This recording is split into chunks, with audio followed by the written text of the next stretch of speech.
Hello and welcome back to the channel, guys. If you're new, welcome. In today's video, I want to share with you guys everything you need to know about maritime colleges. Now, my name's Andrew Danko. For those of you guys who are new to the channel, this is a bit of a change of pace in my videos, or change of topic, I should say, because most of my videos are geared around the Marine Corps and military fitness in that regard. However, I do attend a maritime college. So I did want to add some information, provide some information for those of you guys who are considering going to a maritime school.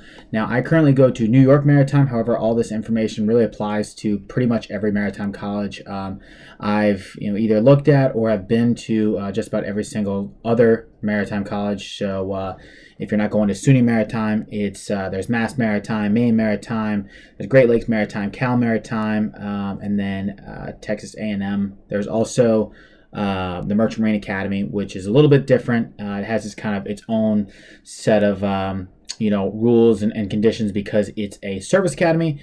However, for the maritime school aspects, like I said, all those I just mentioned, they are all pretty similar. So all the information in this video will apply. So first and foremost, I want to go over the purpose of a maritime college. Now, a maritime college, if you've already done some research, is not your traditional college. In large part, there are a lot of different things you'll do on a day-to-day basis that are more militaristic, and the reason is because you are working to earn a Coast Guard license. Now, what does that entail? Well, first off, if you get a Coast Guard license, it doesn't mean you have to go into the Coast Guard. You're not obligated to any sort of military service. If you get the license, it basically gives you the opportunity to operate massive ships. So if I could give an example, if you've ever seen on TV or maybe online, massive container ships, so those really, really large ships that have all those containers stacked up all over the deck, that is a container ship, and that's operated by certain individuals. Now, they all require a license, which is a Coast Guard license. Therefore, they have to either go to a maritime school or they can work up the license based on essentially a process called hawse piping. I won't go into that, but in large part, they have to have a license. That's the key, and a place to get that license is one of the maritime colleges. Now, like I said, the opportunity is that you will be able to receive a Coast Guard license. There are actually two different variations of the license. There is a deck license and an engine license. There's also variations on the size of the vessel that you can operate. So if you do the 4-year program, you have what's called an unlimited tonnage license. That essentially means you can operate any vessel of any size. Now, it's not you alone. It is your qualification to get on a ship and work in cohesion with a number of other individuals who are likely more experienced. In fact, they have to be more experienced to operate the vessel. So, like I said, that is the overall purpose of maritime to start off this video. All right, so life during the school year. All right, this is probably what a lot of you guys are wondering about. What is it like? What is it actually like to go to a maritime school and live there during the year? All right, so first and foremost, I'll share with you guys, as I just mentioned, this school or any of these schools are very militaristic in that you will wear a uniform. You will follow the typical military customs and courtesies. It means that you'll shave every day. You'll ensure that you have a clean haircut, which is basically, shaving the sides of your head, ensuring you have a nice fade, as well as a decent length up top. It has to look clean and sharp. That is the whole purpose. In addition to that, like I said, you will be following those customs and courtesies, so it means you're saluting officers. The uniform that you're wearing is actually a military uniform. It is the Navy's khaki or working uniform. You'll also wear the Navy dress blue uniform at special events and the salt and pepper uniform, depending on the season. Now, if I can really start from the very beginning, I think that would be the most appropriate way to attack this subject, right? So from the very beginning, as a freshman, right, you sign up for school, you get accepted, and they say this is your orientation date, okay? So that you will come as a freshman 1 to 2 weeks before the actual school year starts. And what you'll do, and depending on the school, they call it something different. So at SUNY Maritime, they call it Indoctrination. I think at Mass Maritime, they call it orientation. And the rest of the academies, they either call it indoctrination or orientation. Basically what it is, if I can describe it in the most, the simplest of terms, it's like a mini boot camp, so to speak. All right, for those of you who are military, don't take any offense. I understand it does not have any magnitude, or it's not anywhere similar to the intensity of boot camp, but it is like a mini boot camp. And essentially the point is to introduce you to the discipline and the lifestyle that you will be required to maintain while at the school. So when I say mini boot camp, what does that mean, right? So it means that every morning you'll wake up, you'll be woken up early in the morning by a group of upper class. There will be probably a lot of yelling and screaming. Your phone will be taken away. You'll be waking up early in the morning to do physical training, so PT. So you'll be working out in the morning, early in the morning. You'll be walking everywhere. You'll be saying yes, sir, no, sir, yes, ma'am, no, ma'am. Customs and courtesy really start to come out in that regard. You'll learn how to wear the uniform, how to properly shine shoes, how to iron your uniform. And then from the more maritime college aspect of that program or that initial stage, you'll actually be introduced to a lot of different courses and classes on the ship. So you'll learn about firefighting. You'll learn about, basic knot tying. You will learn about what it's like to live on a ship. How hard it is to clean the ship, to maintain cleanliness so that nobody gets sick. All those things will essentially be overarchingly pushed into a very short period of time. So like I said, anywhere from 1 to 2 weeks. I think like for us, we do like 10 days. I know some schools do like 2 weeks. Some may do less, some may do more. Sometimes it depends on the year too. But in any case, the people who are leading it are upper class. So they've all been through the exact same program. So the experience is relatively flatlined in terms of the fairness aspect. You're obviously monitored by adults as well, so there's no need to worry that you're in danger or anything crazy like that. All the cadet leaders are vetted properly. I myself am a cadet leader at the school. I've done the program for the last 3 years, as well as obviously did it as a freshman. Now, like I said, it is intense. No phone. You can't bring snacks. You're not like sitting around hanging out, talking, meeting the guys. It's pretty cutthroat, I will say. Definitely challenging. Some people do quit in the first little bit there, but overall, if you really put your mind to it and are determined to go there, once you finish that, you'll be quite all right. So after you finish that program, right, and the school year starts, all the upper class come back to campus. This is when you really start to see the school year life at a maritime school. So, as a freshman, basically, you're the lowest guy on the totem pole, lowest guy or girl on the totem pole. Every privilege has to be earned, as a freshman. So when I say privilege, well, what constitutes a privilege? So for example, anytime you go to a class or to the mess deck, you will wear your uniform, the khaki working uniform. For freshmen, they also have to wear it on weekends. So for upper class, when the weekend hits, we can wear whatever we want up to the mess deck. Obviously, we don't have classes. We can wear whatever we want to the mess deck, which is the cafeteria. That's what we call it. It's the mess deck. In your case, you will have to earn the privilege to wear PT gear, which is actually not whatever you want to wear. It's a designated uniform, that's essentially just shirt and shorts, but it has the Maritime College logos on it. You'll be given the opportunity to earn that privilege on weekends so that you can, like I said, if you're somebody who stays on weekends, you can do that. Another idea or example of privileges are, as a freshman, you have to run to every one of your classes. So if you're, so when you're walking from one building or traveling from one building to another, there are actually certain spots around the campus where you actually will jog the whole time. There is no, as an underclass, so as a freshman, you won't be walking to and from classes. I know that sounds weird, but essentially it preaches the idea of being on time, always being early to your classes and being early to every event possible. Now you also have a 15-minute what's called anticipation window. It means anywhere you go, you will show up 15 minutes early. That does not apply for classes, but for regimental activities, you will show up 15 minutes prior as a freshman. As you get older, you don't have to show up 15 minutes early. All right. In addition to all of that, like I said, you will continue to have the same upper class leadership that you did during the initial training phase. They will be, on you 24/7. All right. So they'll be always checking to make sure you shave every day. If your haircut is looking like it's starting to get long, they will get on you. They'll inspect your rooms regularly. You'll be making your bed. There's be a certain way you have to make your bed, certain way you have to set up your room, your closet, everything. They're going to be on you 24/7, like white on rye. They will test you guys, both on knowledge of the college, so meaning traditions and the knowledge of that, but also knowledge on the ship, because that's ultimately why we're there. They will help you guys if you guys need, any help with classes and such. They'll point you in the right direction for the resources that you can get in order to maintain good standing in those classes. And overall, as a whole, they will be there to be your mentors and your guides, but they're not there to be your friends.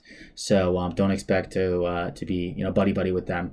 They'll maintain a very professional manner with you. In many cases, they'll probably yell at you. So so get used to that. Get used to that type of environment. Again, you will continue to say yes sir, no sir.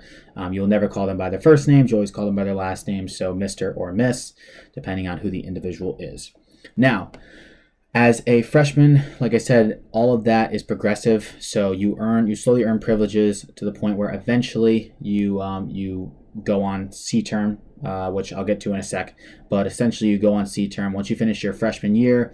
The full year, then you'll become a third class, in which case as a third class, you are not, you don't follow those same rules. I mean, you still wake up early in the morning, and we all actually go outside. We all, while the national anthem is playing and the American flag is raised, we're all saluting. We're all, like I said, in uniform outside at, about 7 o'clock every morning. That doesn't change.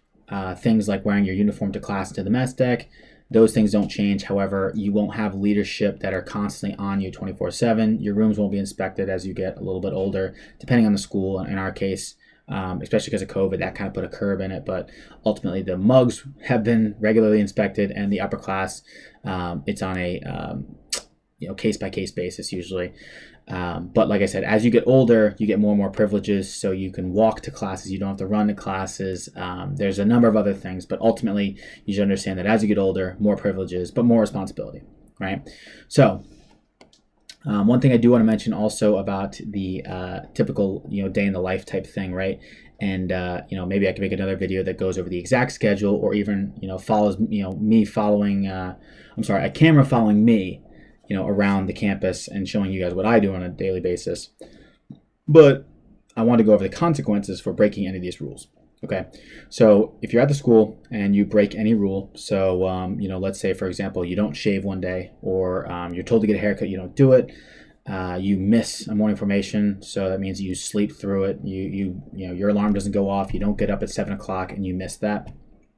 You get what are called demerits.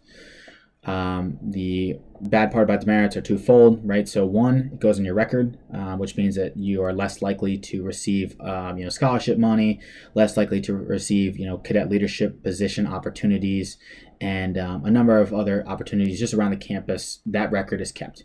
Also, you owe basically work. So you owe manual labor to pay back the offense that you committed. So for example, if you don't show up to morning formation, you owe 3 hours of work. All right, and 3 hours of work, there's a number of different departments at the campus, but it's usually tedious and often difficult work. In order to teach you a lesson, to not do it again, to ensure that you're always waking up, being where you need to be, looking the way you need to look. Now, past that, if you do something more severe, so let's say, for example, you're found with an alcohol offense. We're not allowed to have alcohol on SUNY Maritime's campus. Most of the maritime colleges are the same. You can be tried for what's called a Class 1 offense or a gold offense.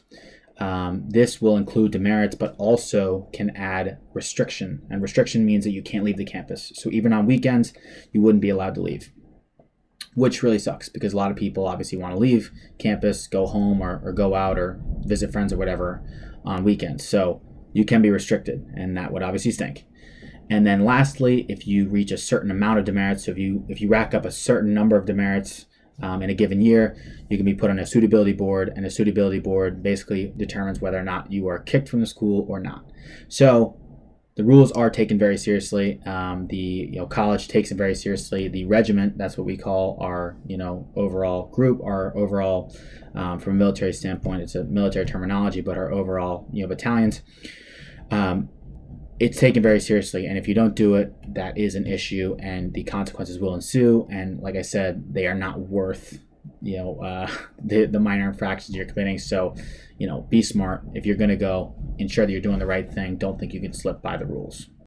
So the next topic is classes. All right, what are classes? Like I just explained the regiment and everything you have to do on a day-to-day basis, usually from the standpoint of the regiment. Now, what classes do you take at Maritime? Well, you have normal classes, so like your typical classes you take at any college. Then you have what are called license classes. So license classes are a bit, obviously are unique to these maritime colleges. They are specific to your degree. To your variation of the license. So what that means is if you're going for the engine license, you'll take engine license courses. And obviously if you're going for the deck license, you'll take deck license courses. Now these courses are very hands-on. In many cases, they can be extensive, but from what I've found, and I've taken a fair amount of them actually myself, I don't think that they're, very, very overly difficult, I should say. Certainly they require a lot of work in some cases, but it's less about getting like an A in that course. It's more so understanding the material, because the key is that whatever you learn in those courses is what you're going to take with you when you go on the ship during the summer. And by not understanding the knowledge, you're only hurting yourself, because when you get on that ship, you're going to look like kind of an idiot, right? So normal classes, like I said, go towards your degree. So you have a degree and then you have a license. They're two separate things. You can't get the license without the degree. So you can't just go there and try to get a license with no degree. Sorry, my light's just cut off. You can't go to get the license without the degree, and you do actually have the option to get the degree without the license, depending on your situation. But in any case, like I said, normal classes and license classes. As for difficulty, it really depends on the student. That would be kind of a tough question to answer. If you're a good student and you're very smart and diligent in working, I don't think that they're that difficult. But for some of you guys who struggle with academics or more of a hands-on learner, I think that you'll probably excel more so in the license classes, and maybe the normal classes or your degree-specific classes will be kind of tough for you. But sometimes, especially as a freshman, it's tough to maintain academics and the regiment. So like all of the duties that you have at the school as well as the classes. So you will learn how to manage your time properly, which is an awesome skill that you learn at a maritime school. So take that into account, especially if you're somebody who struggles with academics. You need to start, and you will start when you get there, but you should start now developing good study habits so that when you're there, you're prepped and you don't start off the year or the semester, whatever for that matter, of your freshman year in a rut with your GPA, because you don't want to start off weak. You want to start off strong, and if it tapers off, that's usually how the degrees are designed. The longer you're into the degree, the harder the classes. But if you're already struggling from the get-go, it's only going to get worse, and unless you really make a significant shift, you're going to only hurt yourself down the line. Now, the last part, this is actually the second part of of what I'm kind of overall describing here. So the first part, classes included, was essentially life on land. So basically life during the school year. Now I want to talk about life during the summer. So if you go to maritime school, and this actually depends on the maritime school you go to. So for example, SUNY Maritime, we do what's called a summer Seaturn. So we go on the training ship during the summer. If you go to Mass Maritime, they actually do theirs during the winter. So they have like a winter Seaturn. So it's during winter break. So this depends on the school, but regardless, you will do a summer sea block. So some sort of sea term, whenever it is during the school year, or whatever it is during the year. It's not during the school year though. So what is summer sea term, right? So in order to get the license, in addition to taking certain license classes, you also have to accrue a certain amount of sea days, which means time living on the ship, right? So during the summers, for a certain portion of the summer, it depends. It's not always the full summer. You sometimes do have the option to do extra days if you need to catch up, or whatever it may be. But ultimately, during the summer, you'll go on the training ship. Now, if you've ever passed by a maritime school, you'll see we have really large ships. When I say a large ship, I'm not talking about like a Boston whaler or like a tugboat. I'm talking about a large, 530, 540 foot boat, that has all kinds of different, inner workings on the inside. It has cadet berthing, which basically means rooms that can house, cadets. It's got a capacity up to, probably in the 500 range, 400 to 500 range, if I had to take a guess. There's all kinds of, like I said, housing. There's, a mess hall, so a mess deck or a, chow hall. There's a very intricate engine room. There's all sorts of different aspects of the ship. Now, like I said, during the summer, you go on that ship and you live there, and the ship goes out to the ocean and you learn all about the ship. Okay, so what's cool about summer Seaturn, right? Essentially, you hop on the ship, you go out. You'll be provided with basically a route or a port plan, and what that means is that you will be visiting a certain number of ports. So basically, different locations. This is actually probably the coolest part of summer Seaturn because you get to, in many cases, travel the world, right? You're not going to go all over the world because there's just not that much time. But you will get to travel to some pretty cool places, both domestically and internationally. So, in years prior, they've taken the ship over to, I think they've taken it to Italy. They've taken it down to South America. All different other, not just Italy, but all different parts of Europe. Italy just comes to mind. A bunch of cool domestic ports. So, like Fort Lauderdale, Charleston. I think they went to Texas. Cancun, maybe. I think they've been to Mexico, but really they've been all over the place, and it's cool. You get to travel to all these different places you probably would never see, and in addition to that, you're also getting class credit. Now, what you're doing in the in-between parts, so obviously when you go to port, you get to go out and hang out, check out the area or whatever it is. But when you're traveling from one port to another port, that's the point of the summer Seaturn. You're taking classes, so you'll have days where you actually go down, you take classes, and you learn about, like I said, whatever license you're going for. So, for example, in my case, I'm an engineer. I'm not currently in the license program because I completed my training for the Marine Corps, but I'll be commissioning as an officer. But as an engineer, what you would do is you would take engine-specific classes, so classes that focus or revolve around obviously the engine room, right? So you're in the engine room, you'll stand what's called watches. A watch basically is because every control room aspect of the ship is monitored 24/7. So that means that day and night there's somebody or a group that is standing on watch. Watch is a 4-hour long period, and basically like I said, every hour somebody's monitoring that. So you would be put on a watch. Let's say, for example, a 4 to 8 watch. That'd be 4 a.m. to 8 a.m. You could stand that watch.